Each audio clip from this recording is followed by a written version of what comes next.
What we're learning about online learning.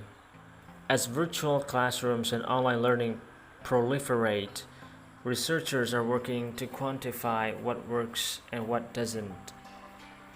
Over 4 days in mid March, Cindy Hansen, an 11th grade English teacher at Timpanogos High School in Orem, Utah, had to go fully virtual and took her class of some 30 students reading The Great Gatsby online. Ms. Hansen had no experience with virtual courses and, like teachers around the country, had to experiment. She decided to upload video lessons presenting the text of Gatsby, along with a small window in the corner of the screen in which she read aloud key passages and assigned essays. The transition seemed to be proceeding smoothly until, after several lessons, she received a note from a student who rarely spoke up in class. He is one of my sweetest students, and he wrote, "Miss Hansen, those videos are glitchy. I can't really see the text." She said in a phone interview, "I had just assumed they were fine." Well, they were horrible, and the poor kid felt frustrated. "I'm glad he said something." She quickly fixed the problem, she said, by reshooting the videos directly on the teaching site instead of uploading them. After this spring's on the fly experiment in online classes, teachers and school districts across the country are preparing for what will be anything but a normal fall semester. Some districts stumbled in the transition, which with classes Zoom bombed and interrupted, many strained to address serious inequities in access to computers. Recent research Recent research finds that most students fell months behind during the last term of the year, with the heaviest impact on low-income students. Other schools like Timpanogos transitioned with less disruption, in part by mobilizing facilitators, coaches, and other staff members to support both teachers and students who were in danger of logging off and checking out, according to a report by researchers. Now, most districts are facing a future in which online courses will likely be part of the curriculum, whether that entails students returning in shifts or classrooms remaining closed because of local outbreaks. And underlying that adjustment is a more fundamental question: how efficiently do students learn with using virtual lessons? What we're finding in the research thus far is it's generally harder to keep students engaged with virtual lessons, no matter the content, said Jared Burr, an associate professor in learning technologies at George Mason University. Overall, though, that is not the distinguishing feature here. Rather, it's what supports the student has when learning virtually that makes all the difference. Research comparing in person to online learning comes from many disciplines and does not benefit from the kinds of controls that scientists prefer. Courses, teachers, students, and class composition vary too much to make comparisons easily. Physical presence matters in ways that are not captured by the scientific method. Look, I did fine in Miss Hansen's class. I just bought the audiobooks and read Gatsby on my own, one student, Ethan Avery, said in a phone interview. But in some other classes, I'm personally a terrible procrastinator, and not having that physical reminder sitting in class and the teachers grilling me. Ethan, this is due Friday. I fell behind. That was the rough part. The two most authoritative reviews of the research to date, examining the results of nearly 300 studies, come to a similar conclusion. Students tend to learn less efficiently than usual in online courses as a rule, and depending on the course.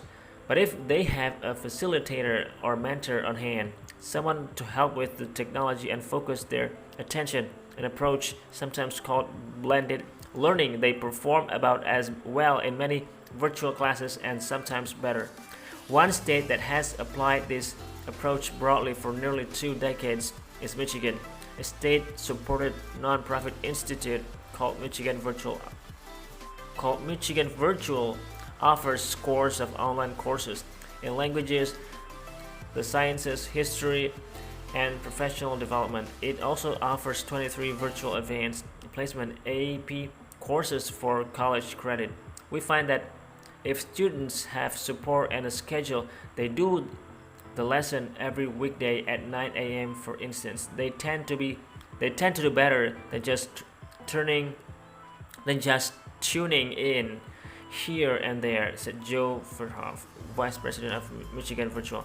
The mantra of online learning is your own time, your own pace, your own path. In fact, each of these factors matter greatly, and some structure seems to help. In 2012, the Institute added a research arm to track the progress of its students. In the 2018-19 school year, more than 120,000 students took at least one of its virtual courses. The vast majority of students were in high school. The pass rate was 50% for those living below the state's poverty line and 70% for those living above it, averages roughly in line with the public high schools. The story was different for Michigan Virtual's AP students in 2018-2019.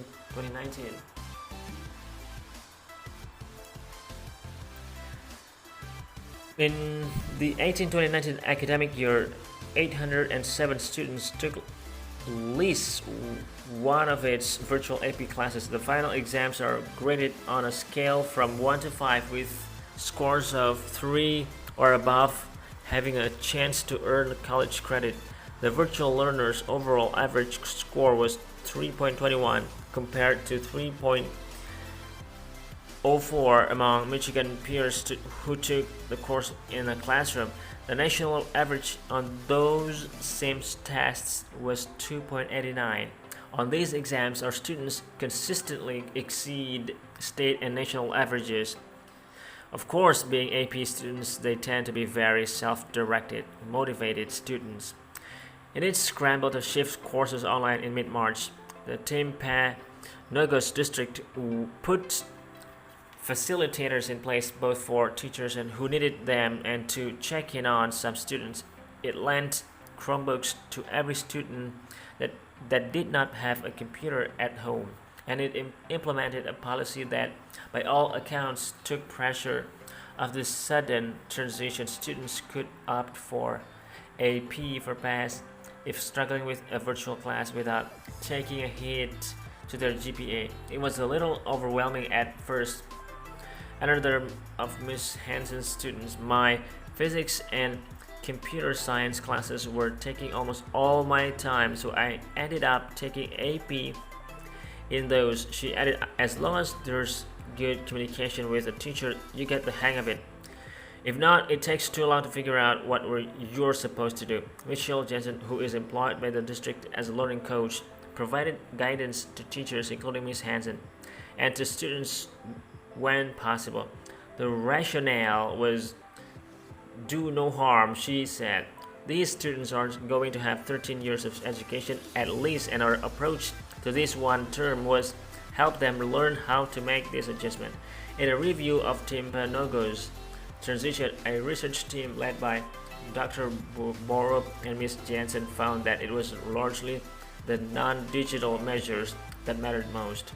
Teachers offered virtual office hours to students and contacted them when activity fell off. When those interventions weren't effective, counselors worked with the family. The last term of the 2020 school year was in effect a hard lesson for much of the educational system in what virtual classes could and could not provide. The content is there and accessible in any well-prepared course. But if the evidence thus far is any guide, virtual education will depend for its success on old school principles, creative, attentive teaching, and patient support from parents. As the Great Gatsby concludes, so we beat on, boats against the current, borne back ceaselessly into the past.